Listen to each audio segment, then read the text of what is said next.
You're listening to the Author Stories Podcast, bringing you the story behind the stories and the storytellers. Margaret White, Terry Brooks, Sheena Kamal, Matthew Quick, J.T. Ellison, Walt D. Williams, Brad Thor, Corey, Dr. O, Brandon Sanderson, Robin Mom, Ernest Klein, Jim Butcher, Sherwin Harris. Visit hankgarner.com for archives of all the shows. Today's guest is Clare Mackintosh.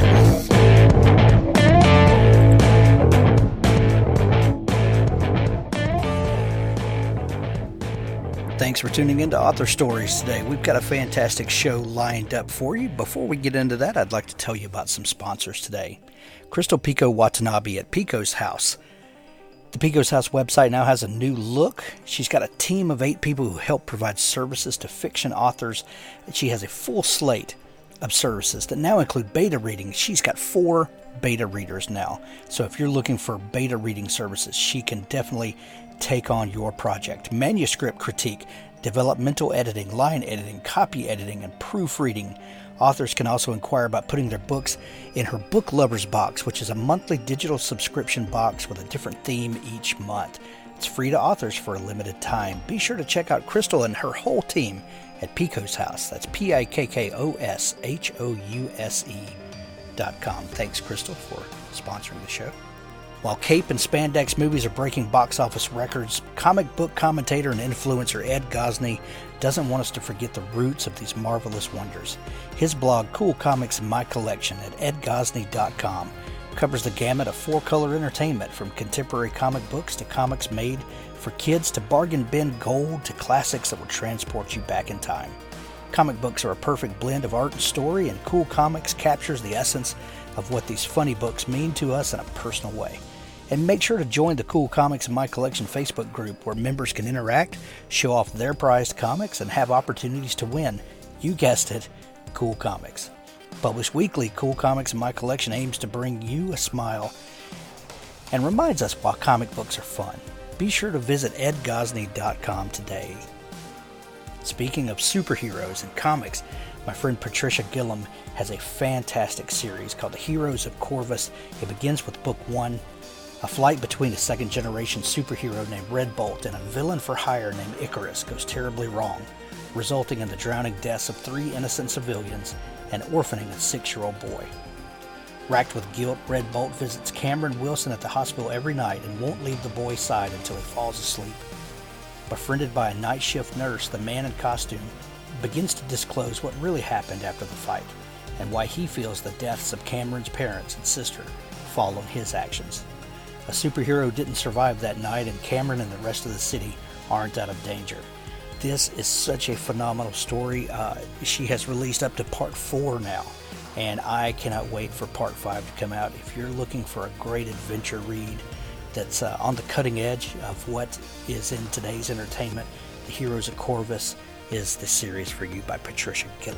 Thanks for tuning in. Be sure to go to hankgarner.com to subscribe to the show. We're on just about every platform you can imagine. Now stay tuned for our show. Before we get into today's interview with the amazing Clare Mackintosh, who returns to the show for a second time, we're going to play an audiobook excerpt. Audio excerpted courtesy Penguin Random House, audio from After the End by Clare Mackintosh, narrated by Louise Brealey, Matt Reeves, and Natalie Arman. Thanks for listening today. Chemotherapy can cause inflammation in the lungs.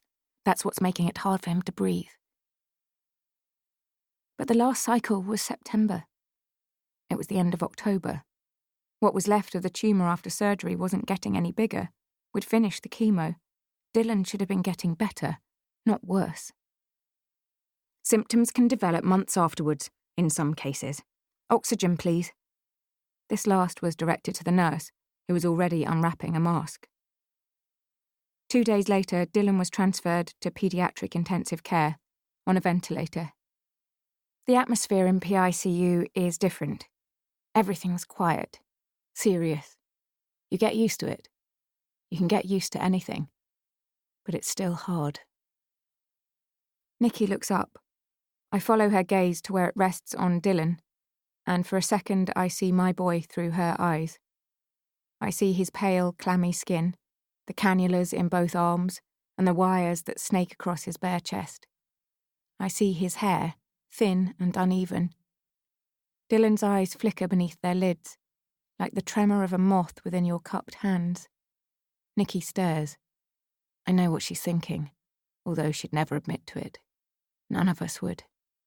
She's thinking, let that boy be sicker than mine. She sees me watching her and colours, dropping her gaze to the floor. What are you knitting? She says.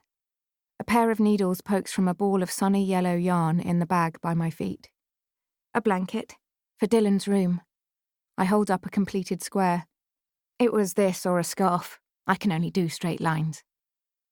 There must be 30 or so squares in my bag, in different shades of yellow, waiting to be stitched together once I have enough to cover a bed. There are a lot of hours to fill when you're a PICU parent. I brought books in from home at first, only to read the same page a dozen times and still have no idea what was happening. What year's Liam in? I never ask why kids are in hospital. You pick things up, and often the parents will tell you, but I'd never ask. I ask about school instead, or what team they support. I ask about who they were before they got sick. Year 1. He's the youngest in his class. Nikki's bottom lip trembles. There's a blue school jumper stuffed into a carrier bag at her feet.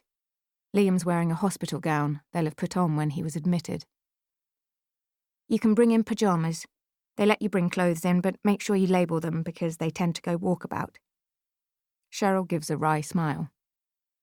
You've got enough on your plate without chasing after a lost t-shirt, isn't that right? I raise my voice to include Aaron and Yin, the other 2 nurses on duty, in the conversation. We're busy enough, certainly. Yin smiles at Nikki. Pip's right, though. Please do bring in clothes from home and perhaps a favourite toy. Something washable is ideal because of infection, but if there's a teddy he particularly loves, of course that's fine. I'll bring Boo. Nikki turns to Liam. I'll bring Boo, shall I? You'd like that, wouldn't you? Her voice is high and unnatural. It takes practice, speaking to a sedated child. It's not like they're sleeping. Not like when you creep into their room on your way to bed to whisper, I love you, in their ear. When you stand for a moment, looking down at the mess of hair poking out from beneath the duvet, and tell them, good night, sleep tight, don't let the bed bugs bite. There's no soft sigh as they hear your voice in their sleep, no echo as they half wake and mumble a reply. An alarm sounds, a light flashing next to Darcy's cot. Yin crosses the room, reattaches the oximeter to the baby's foot, and the alarm stops. Darcy's oxygen levels reading normal again. I glance at Nikki and see the panic in her eyes. Darcy's a wriggler, I explain. It's a while before you stop jumping at every buzzer, every alarm. Her parents are normally here in the evenings, but it's their wedding anniversary today. They've gone to see a musical. Oh, what are they seeing? Yen has seen West Side Story 11 times.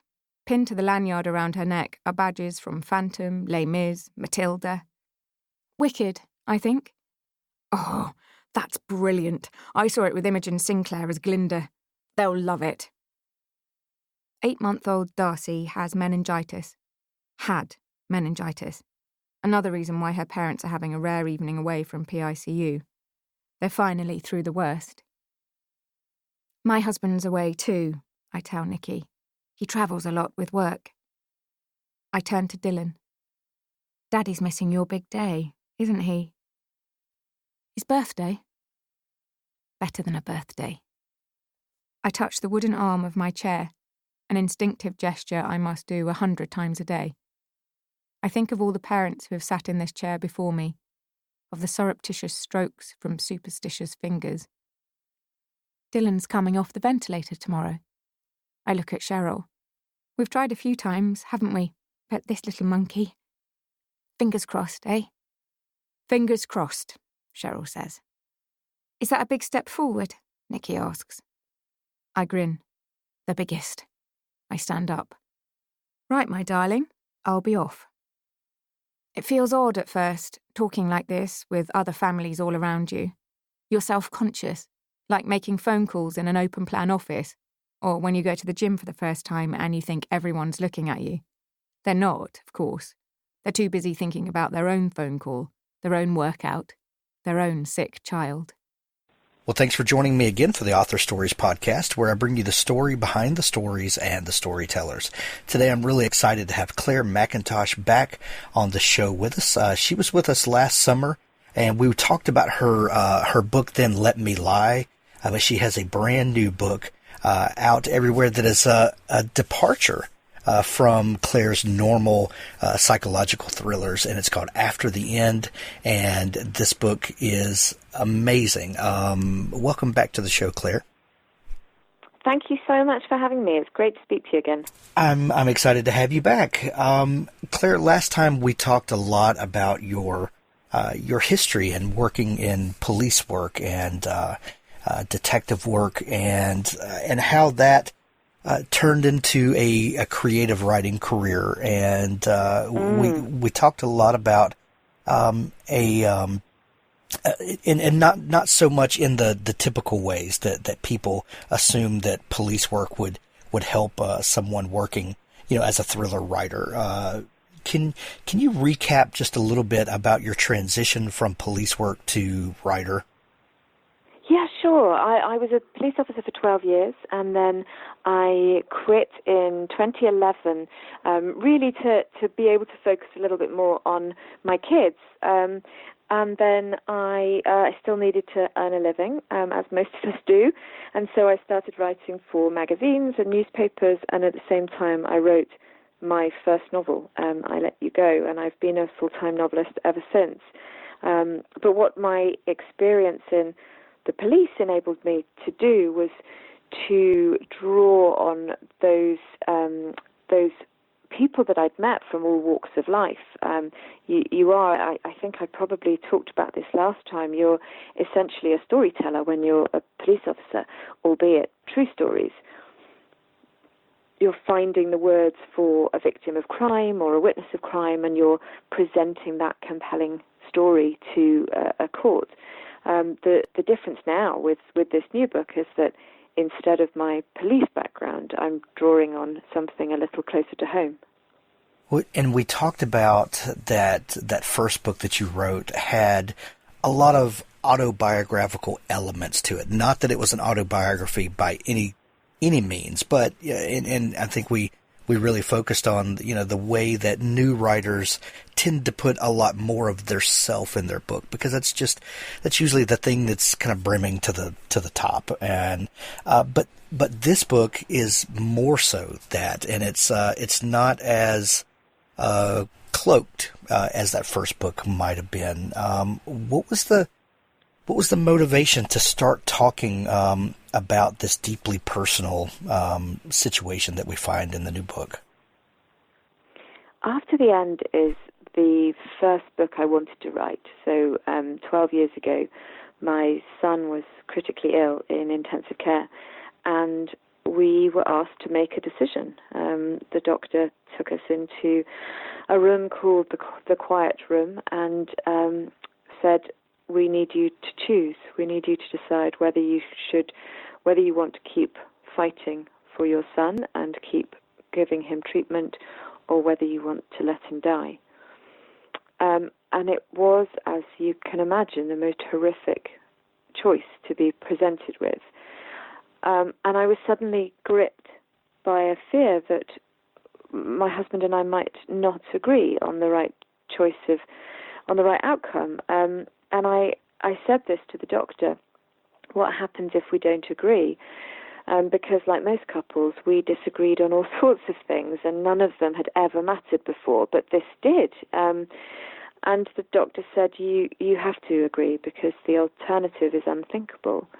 And what I've written in After the End is not at all an account of my own life, but it is heavily based on that decision that my husband and I had to make. My husband and I did agree.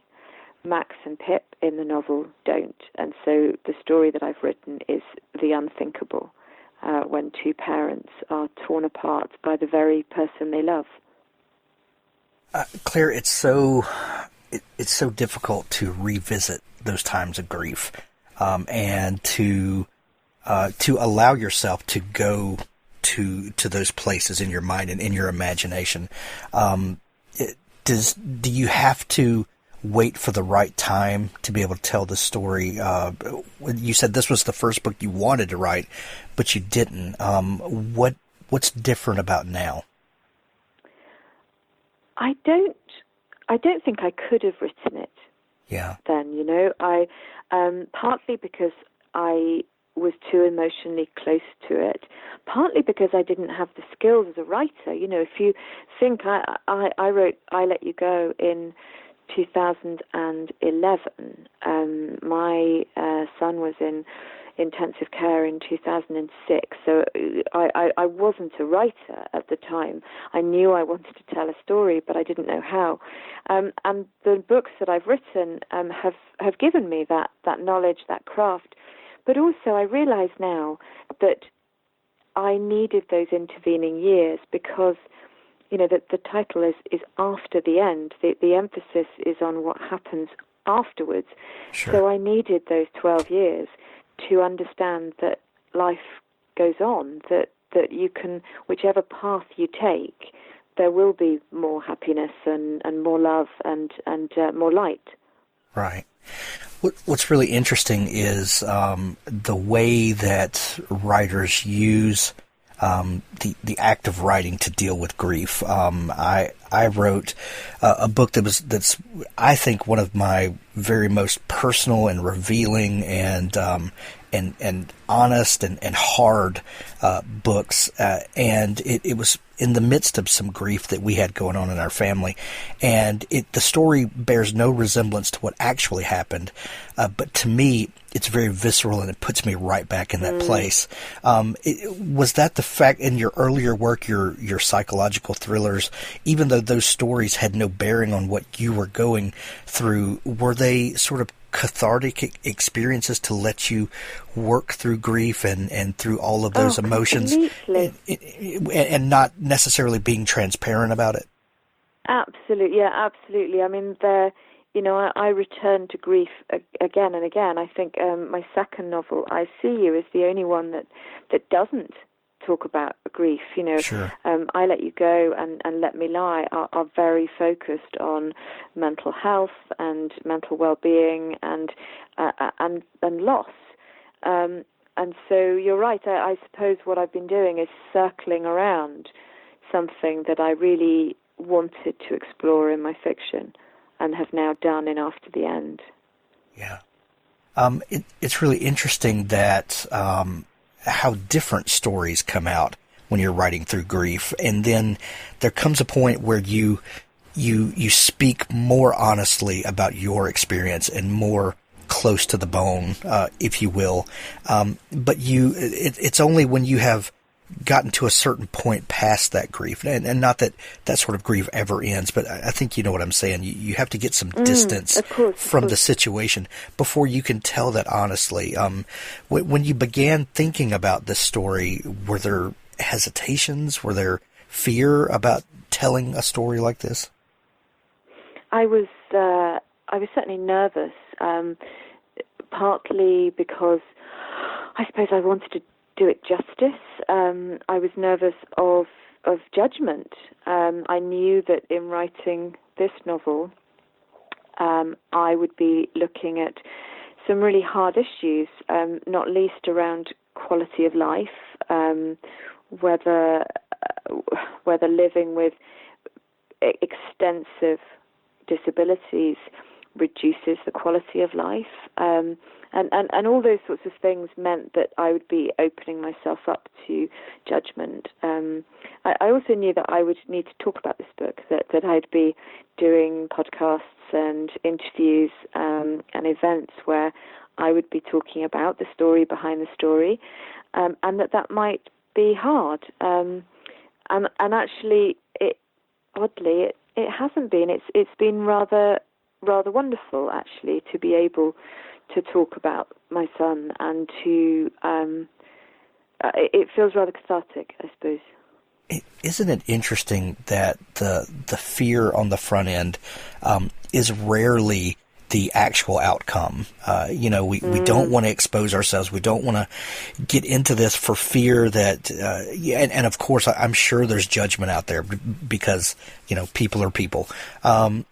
But for the most part, when you open yourself up like that, people tend to empathize with you and are kind, because none of us want to go through that, but we all go through something. And, just the human connection there can be so healing. Oh, it absolutely can. And I've been really touched by the number of messages I've received from readers.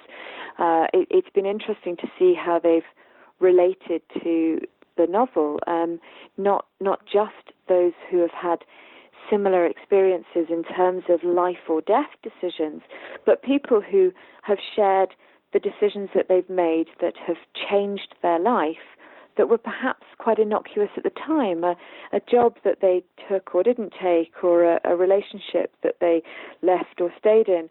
I'm always fascinated by what I've always called sliding doors moments, where just the tiniest change in direction can lead you to a completely different destination.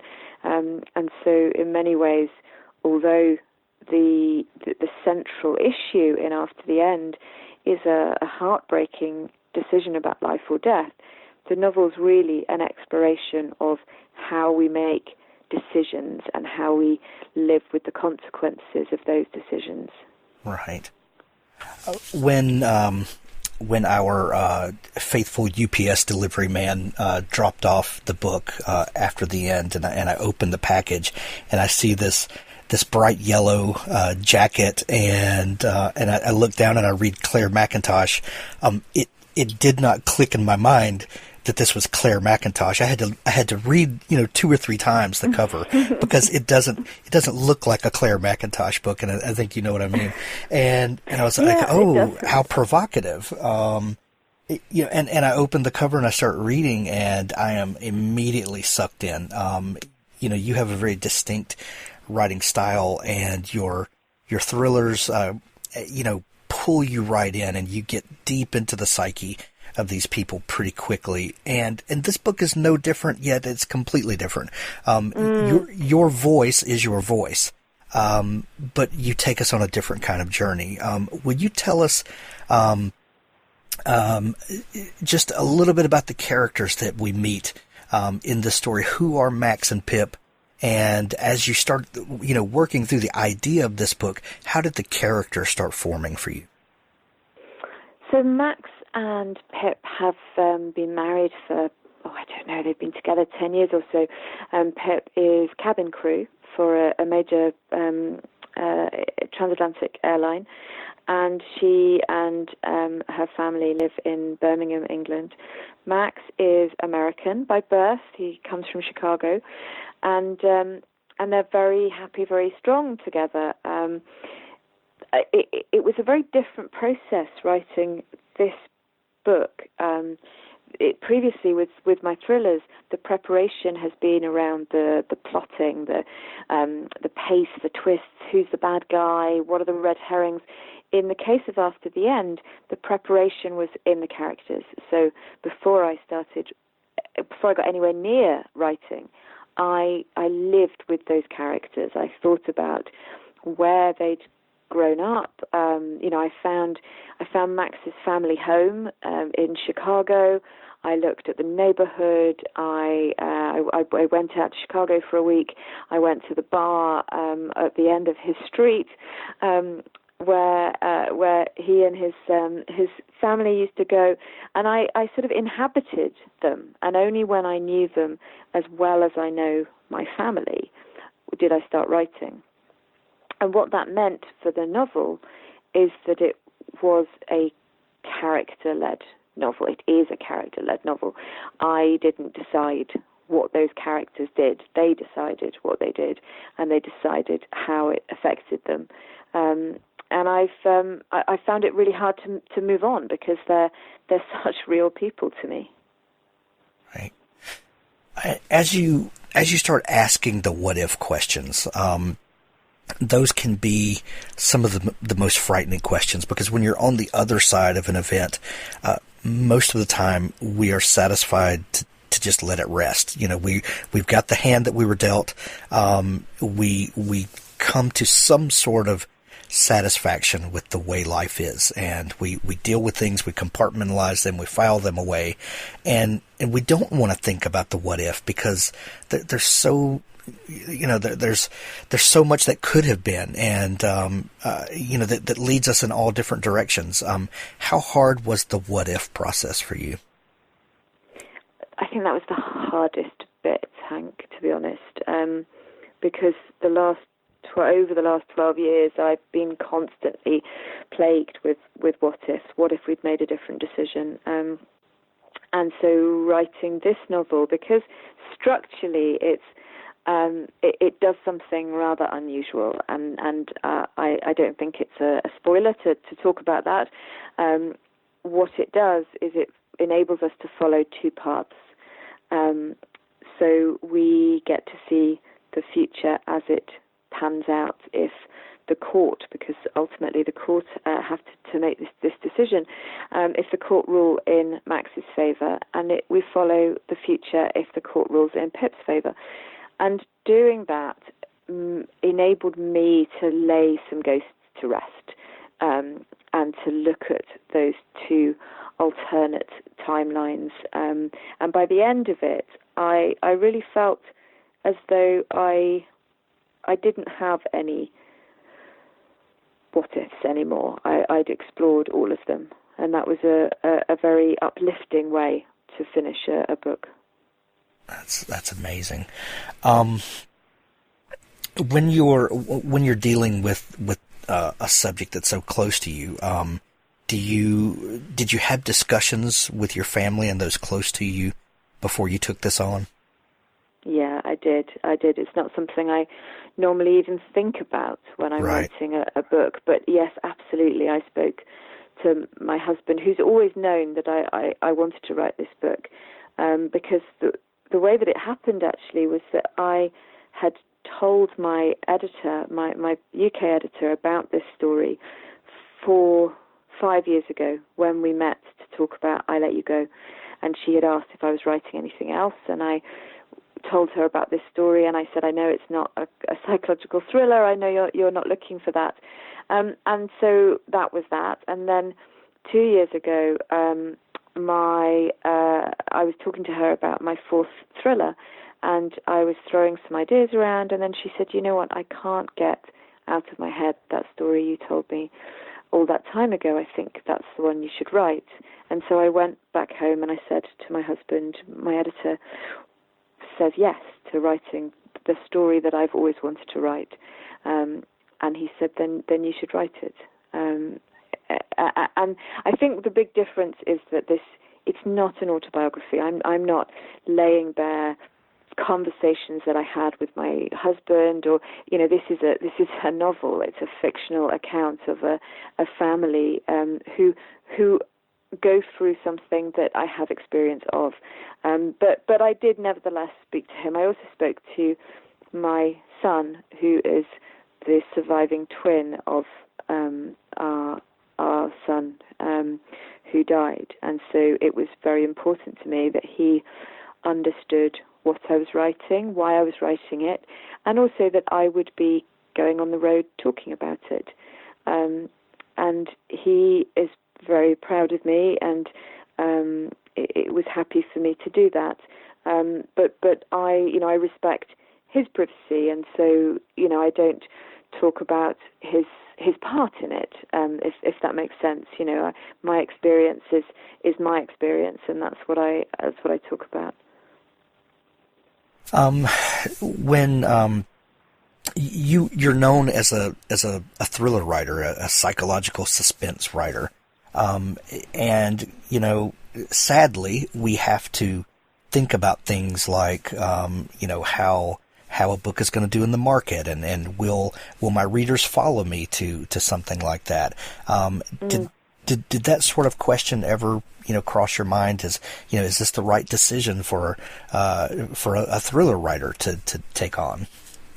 It did cross my mind, and possibly if my editor hadn't said to me, I think you should write this story now, maybe I wouldn't have even suggested it to her. But I think the important thing is what you said, Hank, a few minutes ago, where you said that my writing voice is my writing voice. Although I'm telling a different kind of story, it's just as compelling, it's just as gripping, it's still a page-turner. As a reader, what I want from a book is a really great story, and whether that's packaged as a crime novel or a historical novel or a romance, it is actually secondary to what I'm looking for. So I think what I have, hopefully, in After the End, is a novel that people who have enjoyed my thrillers will enjoy, but also perhaps an opportunity to reach new readers who don't like crime, don't like dark books, haven't read my thrillers, but do want to read a book that's perhaps a little more along the lines of a Jodi Picoult novel.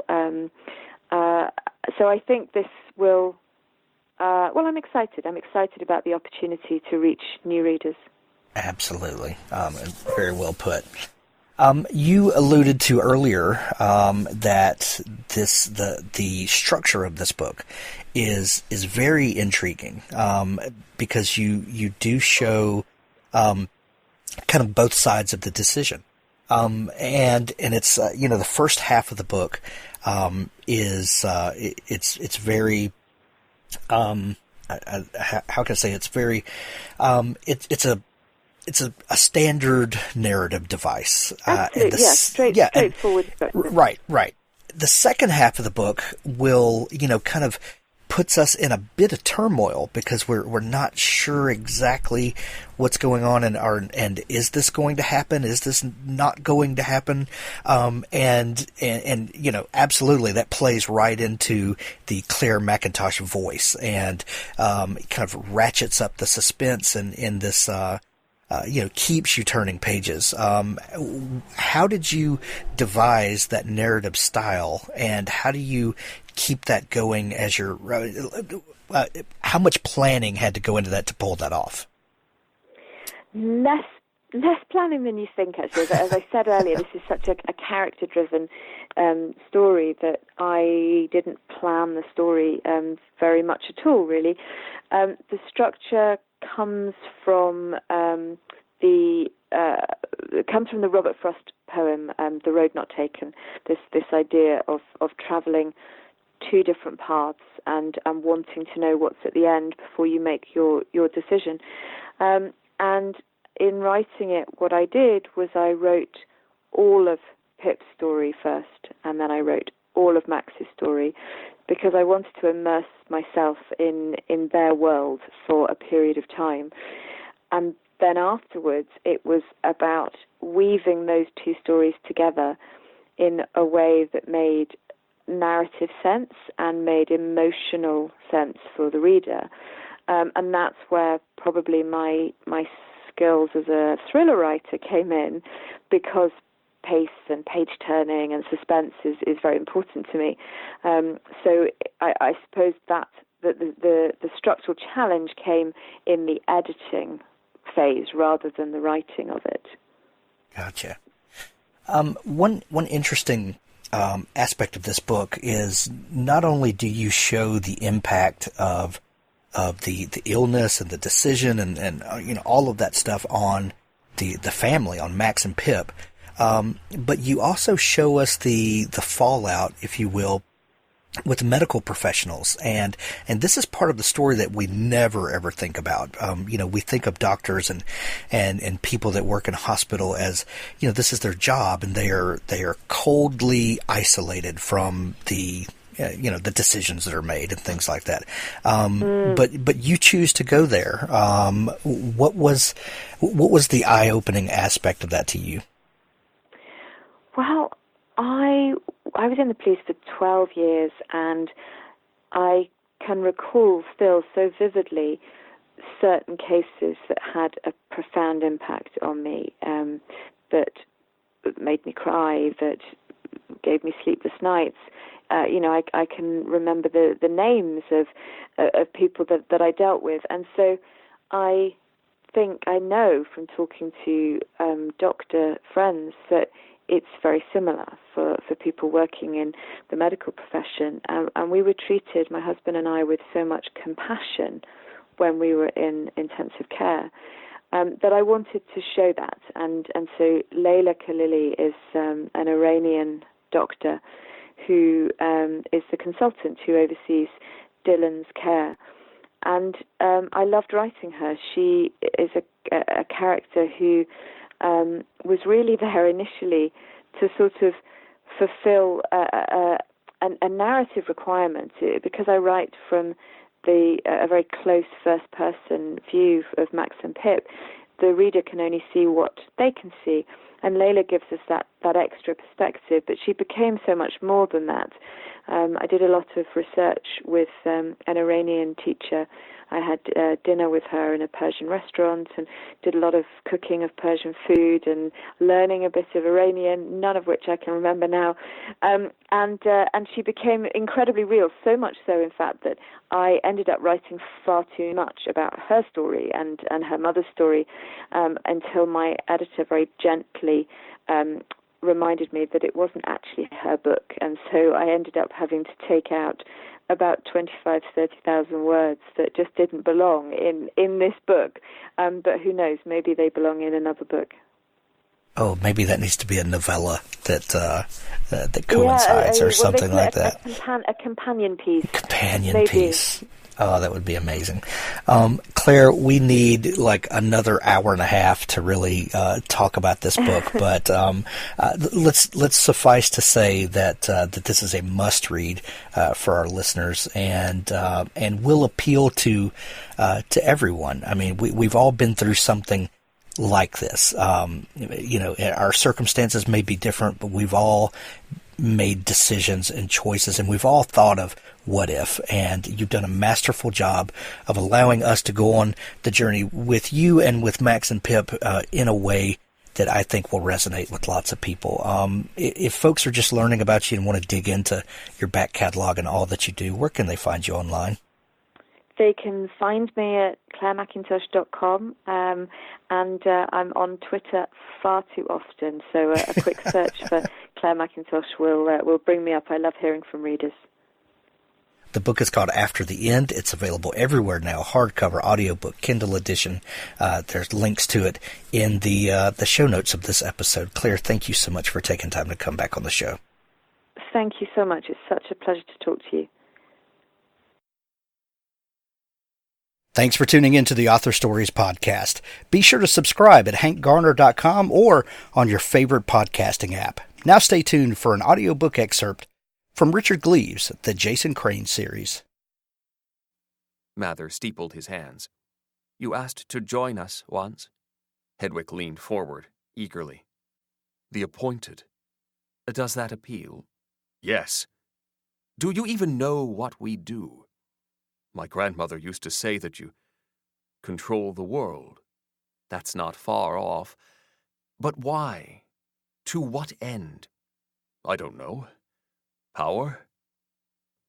"Pour me a bourbon."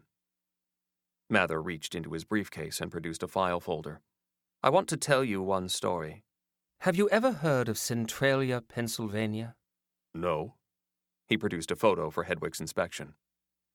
Spring of 1962. A pretty little town, wasn't it? Whitewash and ticky-tacky, pastel housewives and perfect lawns. A mining community, mostly. Coal. He turned over a second photo. A lovely young woman. There was a single witch in Centralia named Anna Lively. Anna had a green thumb. She could make her garden grow, whisper to a flower, and send it shooting from the ground like that. Just lovely. But she was discovered. That spring, a boy named Bobby Avery received a Bell & Howell Zoomatic movie camera for his 11th birthday. Bobby amused himself by filming his neighbors, sometimes without their knowledge, through windows and over garden fences. 12 seconds of film. Just a girl and her garden patch, and one swiftly blooming rose. It killed the town.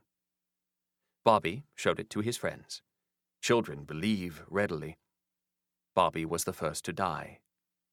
Parents looked into it, watched the film themselves, and they began to die. Anna disappeared. Perhaps they attacked her. Perhaps she escaped. But even in her absence, knowledge of a true witch was running wild through the population, as if Anna had beckoned it herself to grow verdant and spread. The great curse had killed 64 Centralians by the 1st of June. The footage was offered to a national news organization. That was the precipice.